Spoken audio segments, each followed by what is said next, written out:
Sudah ada beberapa pertanyaan yang masuk di media sosial @dikalamhati. Kita lihat satu di antaranya ya, Ustaz ya. Assalamualaikum warahmatullahi wabarakatuh. Ustaz, apa hukum mengenakan gelang atau kalung magnet untuk pengobatan? Belakangan ini banyak produknya yang dibuat dengan menyematkan lafaz Allah Subhanahu wa taala. Mohon penjelasannya.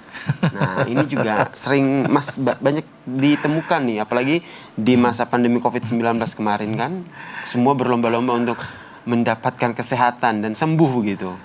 Iya, jadi kalau kita menyandarkan bahwa kesembuhan itu dari benda, khawatir kita syirik. Betul. Ingat konsep kesembuhan milik Allah. Kalaupun harus pakai mediasi benda, yakinlah bahwa bukan karena benda itu yang menyembuhkan. Benda itu sebagai sebuah alat untuk mendapat kesembuhan. Itu boleh.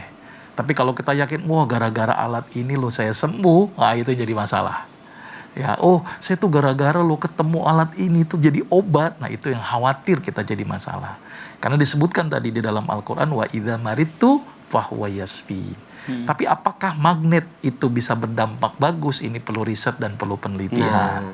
Tapi kalau menyematkan kalung dan kemudian kita menganggap bahwa kalung itu yang menyembuhkan, itu yang dikhawatirkan timbul dosa syirik. Ya. Tapi kalau lain halnya menganggap bahwa kalung itu sebuah media, tapi kesembuhan itu adalah milik Allah, itu diperbolehkan. Jadi diperhatikan dulu nih niatnya dia ini, apa gara-gara dia berpikir gara-gara kalung. Nah kita akan berbicara tadi, apakah magnet bisa berpengaruh kepada kesehatan. Nah itu perlu ada penelitian dan riset yang panjang. Tapi ada anggapan bahwa magnet memang berdampak buat kesehatan. Tetapi ini perlu kita buktikan secara uji-uji, baik laboratorium ataupun uji klinis. Ya, kalau lewat media itu ternyata bisa menjadi obat dan bukan menggantungkan media itu sebagai penyembuh, itu boleh. Tetapi kalau menganggap media itu sebagai penyembuh, nah itu yang jadi masalah. Kira-kira gitu kayak sih. Berarti memang harus benar-benar dipastikan ya. Nah, kalau soal memastikan itu kan agak-agak susah, karena kan soal hati tuh. Iya, sebenarnya gampang sih kayak sih. Gimana tuh caranya tuh? Misalnya kita mijet nih, pakai alat pijet. Wah, ini enak. Ya nggak apa-apa, itu cuma media. Ya kan? Tapi kalau menganggap nih, wah, alat ini yang nyembuhin saya ini. Nah, itu yang nggak boleh. Berarti kan sebenarnya memang masalah di hati. Ya, masalah niat lagi, sekali lagi. Bahwa alat itu hanya sebagai media, bukan penyembuh. Kalau memang itu bermakna ya. Tapi kadang-kadang ada orang yang memakai media mau bermakna kayak nggak bermakna, kayak yang penting saya pakai kayaknya ini yang ngobatin. Contohnya cincin. Wah, cincin ini bagus, ini saya tuh jadi kebal nih sama tusuk. Wah, ini saya jadi nggak sakit nih, kebal sama COVID. Nah itu juga harus diwaspadai. Harus diwaspadai. Kalau memang tidak ada bukti secara empiris gitu kan, bukti secara science based misalnya, ya sebaiknya hindari ya. Takutnya tidak bermakna kepada tubuh, tetapi hanya berdampak kepada aspek psikologis saja. Wah, ini sembuh nih.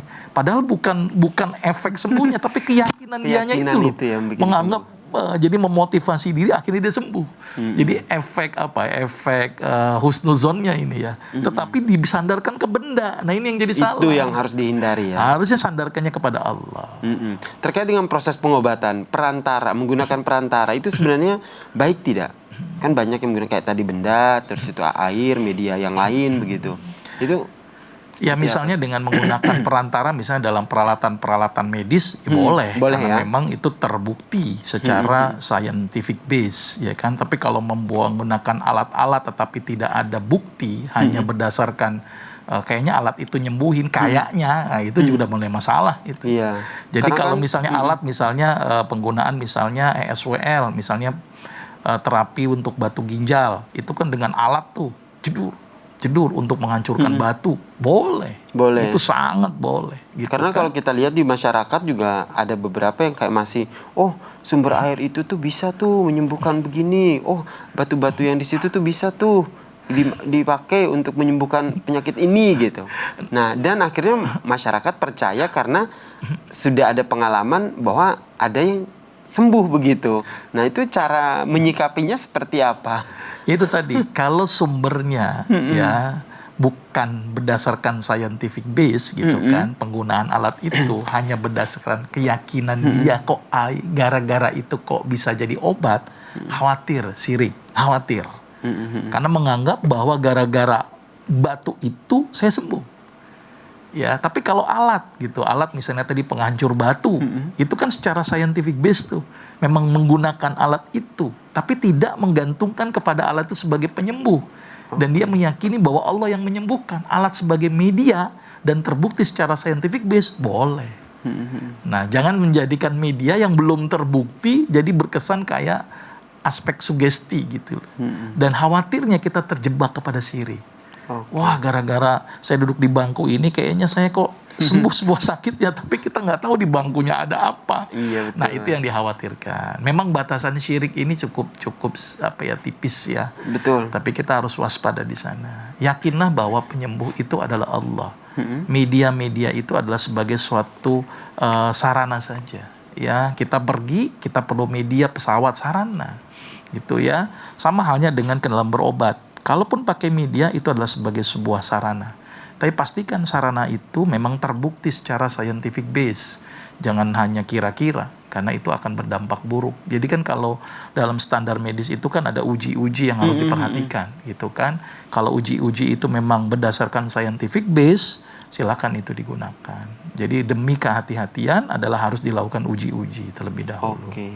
Terakhir nih, dari saya Ustadz, berbicara soal proses pengobatan. Kadang-kadang yang bikin kita tidak yang bikin kita bimbang itu adalah tidak sabar untuk kesembuhan itu sendiri. Apa yang harus disikapi? Nah, itu penting bener Kak Yasir. Kadang-kadang kita itu pengen tokcer ya. Tergantung penyakitnya gitu ya. Kalau hanya untuk ngilangin sakit, tokcer bisa. Tetapi ada penyakit-penyakit yang sifatnya long term. Pengobatan itu harus dilakukan dengan sabar, karena Allah sangat menyukai orang-orang yang sabar. Ya, innallaha ma'as sabirin. Allah bersama dengan orang-orang yang sabar. Intinya adalah harus pengetahuan. Saya kalau mengajarkan kepada pasien saya kasih tahu, ini penyakitnya begini loh, nggak bisa diobatin sekarang langsung instan. Jadi butuh waktu, butuh kesabaran. Tetapi saya yakinkan kepada pasien saya, tolong kesembuhan itu milik Allah. Maka kalau pengen sembuh, dekatkan diri kepada Allah. Lakukan ibadah-ibadah yang mendekatkan diri kepada Allah dan bersabarlah. Dan yakinlah bahwa sakit itu boleh jadi ujian. Boleh jadi ini mungkin sebagai pengingat diri kepada Allah. Gimana dikatakan ujian? Kalau dengan sakit kita semakin dekat dengan Allah. Kalau dengan sakit semakin jauh dengan Allah, jangan-jangan ini azab dari Allah. Baik. Maka itu harus diperhatikan aspek itu. Baik. Terima kasih Dr. Agus buat tausiahnya pada pagi hari ini. Dekatkan diri kita kepada Allah karena kesembuhan itu hanya milik Allah.